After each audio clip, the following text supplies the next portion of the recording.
O que sobra da democracia quando as suas instituições são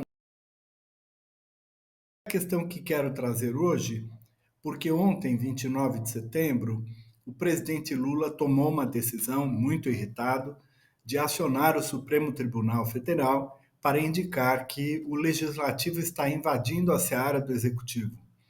Lembrando também que o mesmo legislativo vem questionando ações do judiciário na medida em que busca afetar o julgamento do governo passado e dos atos de 8 de janeiro.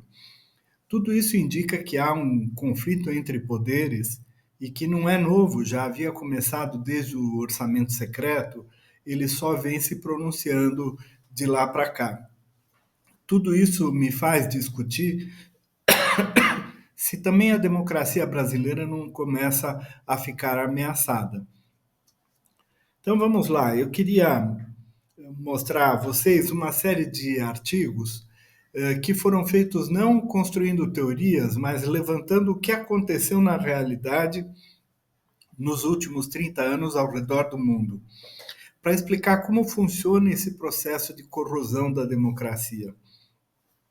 O que se chama de democracia iliberal é, na verdade, alguém que se elege pelo voto e lá dentro ele vai corroendo as instituições até que ele consegue afirmar um governo autoritário. Como é que o processo começa? Ele começa sempre pelo judiciário, não para abolir o judiciário, mas para domá-lo, seja pela nomeação de pessoas por lealdade, seja por pressão.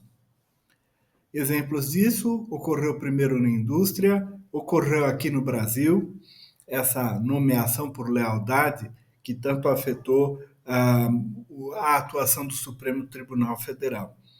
Quem estudou isso foi Steven Levitsky, num livro de 2018 chamado Como as Democracias Morrem. Ele chama isso de erosão das normas democráticas. E ele aponta 4 indicadores de que isso está acontecendo. Pense se é isso que está acontecendo, algum desses 4 fatores acontece hoje na realidade brasileira ou na realidade dos Estados Unidos. Primeiro fator, rejeição das regras do jogo democrático.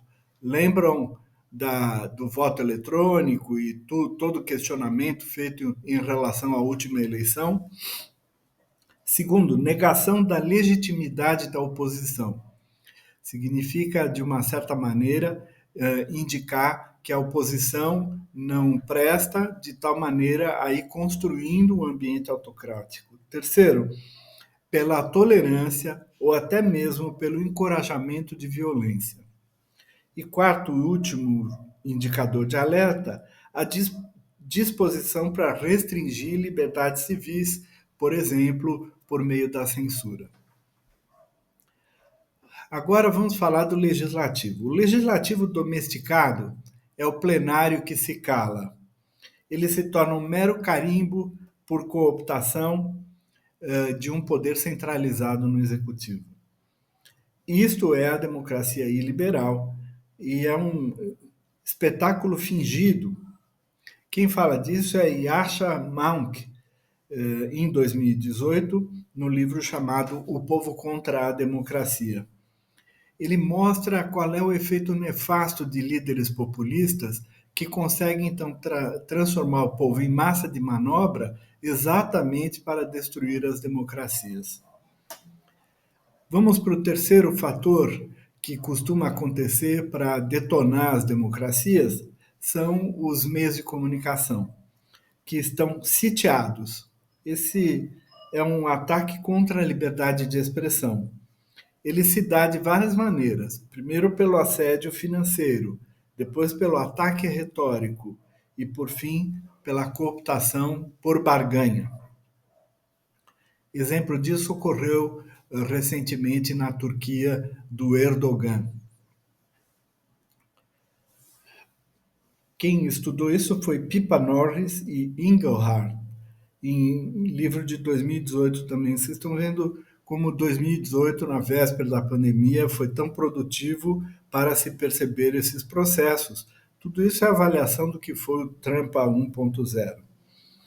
Pipa fala do contra-ataque cultural e chama a atenção de que uma das maneiras de conseguir instalar o populismo é enfrentar algum inimigo que é percebido pelas elites conservadoras. Então, qual é o inimigo que está sendo colocado? A noção de multiculturalismo e também os direitos das minorias. Sempre por aí que vão tentar destruir as democracias. Os líderes populistas passam a atacar a mídia séria e criam um ecossistema de comunicação alternativo altamente favorável a eles. Por que tudo isso acontece? Resumindo esses livros que eu mencionei. Primeiro, uma crise de confiança crônica. O povo diz que os políticos são tudo farinha do mesmo saco, e aí a gente abre esse espaço para um líder populista que diz que vai fazer tudo diferente.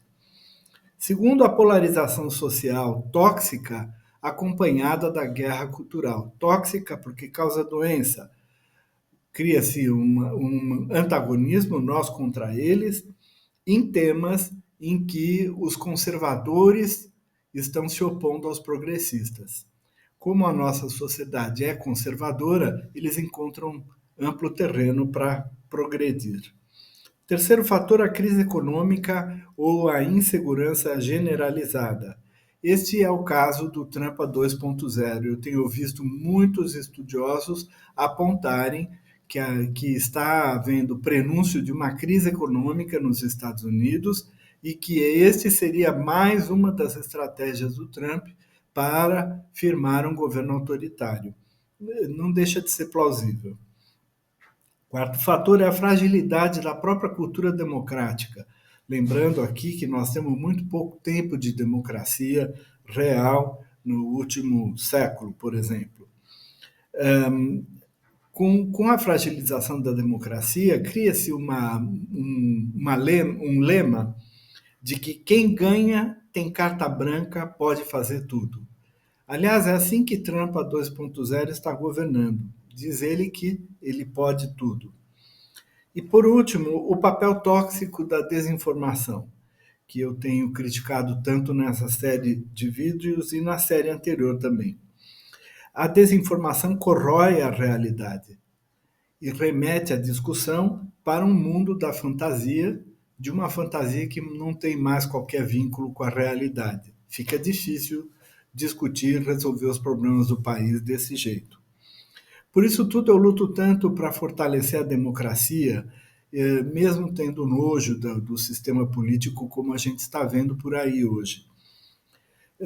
E o que a gente pode fazer para fortalecer a democracia? Primeiro, proteger as instituições, fortalecer a coesão social, promover educação midiática, promover justiça econômica, combatendo a injustiça, e, por fim, restaurando a confiança social por meio de uma ação ética. Para fechar, a democracia não é um espetáculo, é uma construção diária e o populismo não é solução.